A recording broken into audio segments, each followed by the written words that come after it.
welcome back to Breaking Ground on iProperty Radio with myself, Carol Tallon. You can contact us on social media at iProperty Radio or email hello@ipropertyradio.com. This week I'm chatting to Pat Barry, returning guest and CEO of the Irish Green Building Council. Pat, you're very welcome. Thank you for joining us today. Thank you, Carol, for having me on. I'm delighted, and it's been a big week for the Irish Green Building Council, and certainly over the last week or 10 days with the publication of the roadmap to decarbonise Ireland's built environment. And I think this is maybe the practical handbook that the industry has been waiting for some time. So you might just talk us through that document and maybe the genesis of it. Yes, we launched on Friday Building a Zero Carbon Ireland, and that is very much about setting out for the industry and for government what needs to happen to actually fully decarbonise the built environment, not just for the operation of buildings, but across the whole life cycle of buildings up to 2050. And I suppose we've set out interim targets for 2030. One of the things we did when we were developing the roadmap was to actually identify what the impact of the built environment is on Ireland's carbon emissions, because we typically think of buildings just affecting the lighting, the heating, the cooling of buildings, but then you've got that whole other area that's not really counted, embodied carbon of constructing all of our buildings and infrastructure. And I suppose that's what we were able to identify, the actual total impact of the built environment, and then kind of set out a whole series of solutions about how we might tackle that from each sector and each professional group within planning and construction. Okay, and some of the big points certainly that I took from this document was around we've been talking about the importance of measurement over the past decade, but you've become kind of more specific about that, as in to measure for performance and not merely for compliance, and putting a more evidence-based approach forward. So what does that look like, say, for a portfolio owner? Well, I suppose we have been used to carrying out BERs on our buildings, and saying I've got a BER of a B rating or a D rating or an A rating, but unless you actually go and measure how that building is performing, it may not be that useful, because what we're finding is that this tends to be quite a considerable gap between what is an asset rating and what when a BER is carried out for a new building. Part of the reason it is done is to show compliance with the building regulations, and the way you design a building for compliance is quite different to the way you would design a building if you actually wanted it to perform. And there can be a considerable gap, because the BER isn't actually it's not really a design tool. It's more of a compliance tool. It's just to show you've met minimum basic benchmarks, but it doesn't really predict how it's going to perform. And that's why it's becoming really important for portfolio owners to actually go and measure and see how the building has performed, and then make adjustments to the systems, to commission the systems, and make sure they actually are performing. Is there enough being done at planning stage, and by planning I mean design and planning stage, for a building, for the entire life cycle of that building? Because there has in the past certainly been quite separate steps for the design and build, for the delivery of a building, and then the operation of that building over the course of its life cycle was almost it was maybe measured on a different scale. So are we good at understanding at design stage and planning stage what the life cycle impact is likely to be?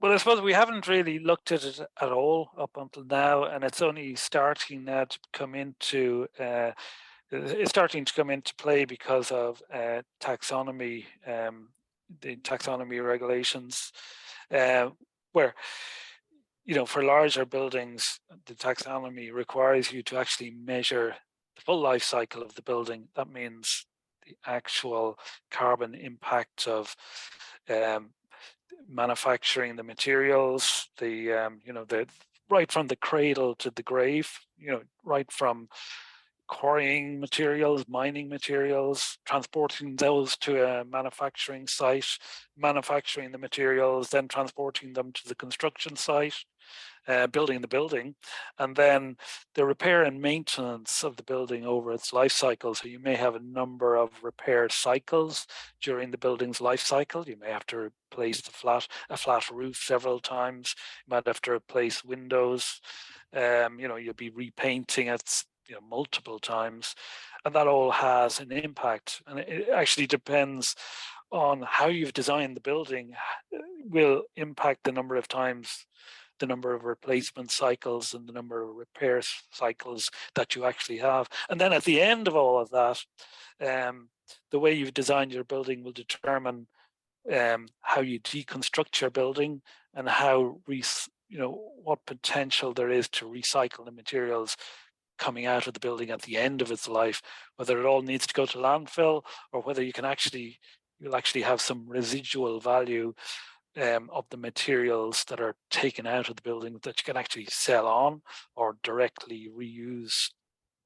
I definitely want to come back to talk about waste because it's been maybe one of the more contentious issues across the construction industry. But in terms of, say, just even our calculations, first of all, how easy is it to calculate the carbon impact over the life cycle of a building? That's the first part of the question. And the second part is, how accurate are those calculations? I mean, obviously it's based on a lot of assumptions. So how easy is it to calculate, and how accurate are those calculations? Do we know?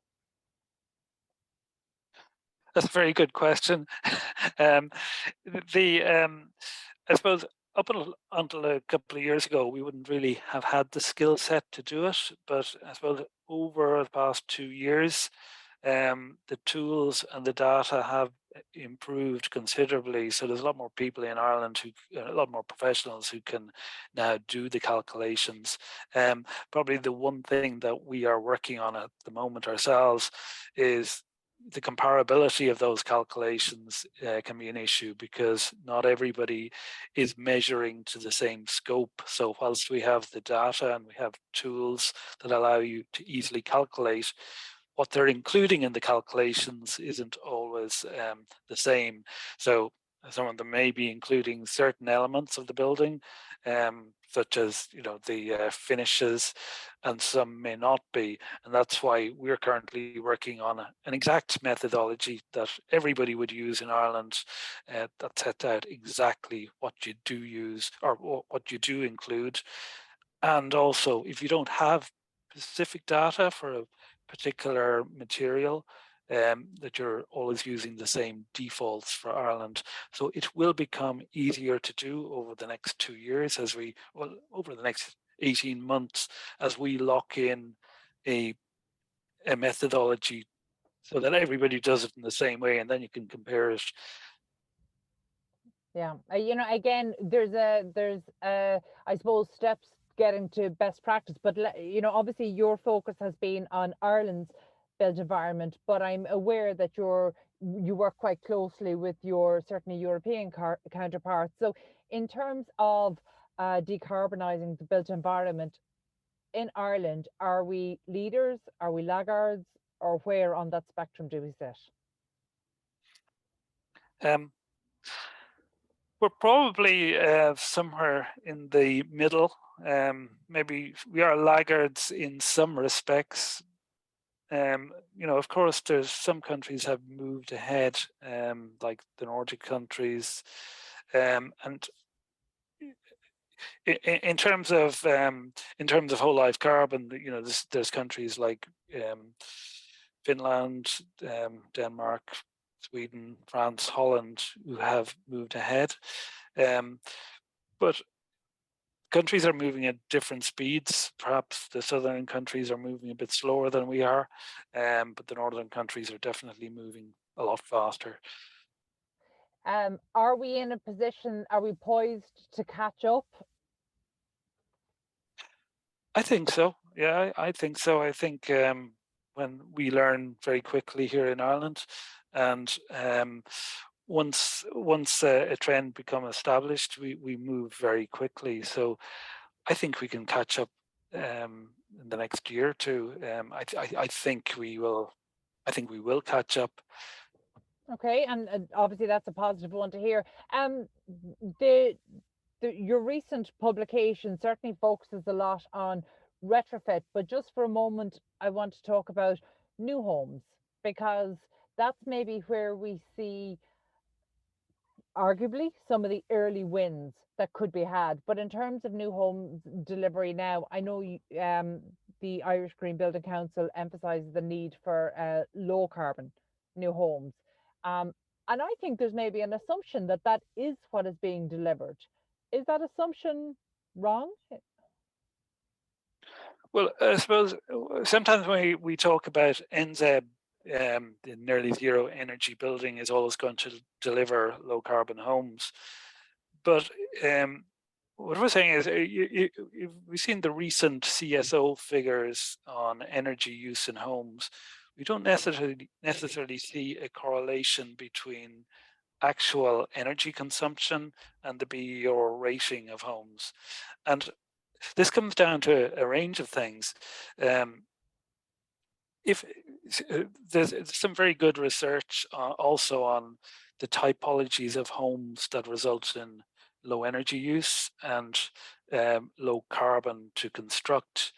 So quite often it has to do, if you've got a very large detached home, that's like a very large detached home in that's fully car dependent is almost like a little carbon bomb. It's so carbon intensive from the size of it, from the quite often from the materials it's constructed of, and then if it's fully car dependent, then the impact of that home is far greater than, say, a compact terraced home. And this has to do with the operational carbon. A small compact terraced home has very little heat loss because it's surrounded, it's got two houses either side, it doesn't lose heat through either party wall, just front and back. It's very material and resource efficient because it uses less materials than a large detached home. And then if you take an apartment block, that's even more efficient again in terms of operation, even without doing an awful lot to bring it up to, NZEB, it's already extremely energy efficient because it doesn't lose heat through the floor, through the but walls. in terms of apartment buildings, at a time when we're having a conversation in Ireland about scale and certainly about scaling up, in terms of efficiencies, do the efficiencies increase or decrease the higher we go with apartment blocks? Not necessarily. You see, the higher you go, the more carbon intense the building becomes because you've got bigger foundations, you've bigger structure. So if you're building, say, with cement and concrete and steel, a taller building can become less efficient. So, it can quite often be the missing middle of density can be they call it the missing middle, where you're achieving densities of maybe up to 70 or 80 to the hectare, which is far higher than we currently build 2 or 3 stories at the moment. But when you get to that type of typology, you can build very low carbon structures and very low carbon operational as well. But to get to 70 to 80 to the hectare, you need a very different approach to the type of homes that we build, the typical semi-detached homes that we build currently in Ireland and that our development standards allow. When you talk about a different approach, are we talking about uh, developers and design and build teams having to take a different approach, or is the approach that's required supported by the national planning framework at the moment? Probably not, because it does require local authorities to, look at their planning standards. It requires them to look at parking standards. So if you're requiring 1 or 2 car spaces per home, then you're requiring certain carriageway widths between the homes, and you're requiring certain space standards and space opposing distances. It's really about moving towards very high quality design, um, allowing architects the chance to really innovate in layouts and achieve density but high quality living places for people. And some very good examples. I think we point out in our roadmap a scheme that won the Sterling Prize in the UK in 2019, which is the highest architectural award there, where they achieved 82 to the hectare. They were passive house certified homes, and relatively very dense. And the planning system needs to allow this type of innovative layout. Yeah, and I suppose that's around the conversation with new homes, but certainly your publication goes to great lengths to emphasize the need for retrofit. And I know I'm not sure, perhaps you could tell me, is this an accurate figure, but I've heard it quoted that globally 80% of all the buildings that will be in occupation by 2050 are already built. 80% of them. So essentially retrofitting it really is the key to achieving targets. But where are we in terms of attitudes towards retrofitting, the ability to be able to do that, the industry not seeing this as a threat, but actually seeing it as an opportunity? Is this something you're able to gauge, not just from your members within the Irish Green Building Council, but also by the other green building councils, internationally? Yeah, well, I think we pointed out that given the huge levels of vacancies, 166,000 vacant homes, and then there's huge levels of vacancy within commercial stock as well, and accommodation above retail spaces within our towns and cities, that there's a great opportunity there to bring life back into these towns and cities, and that we could probably achieve.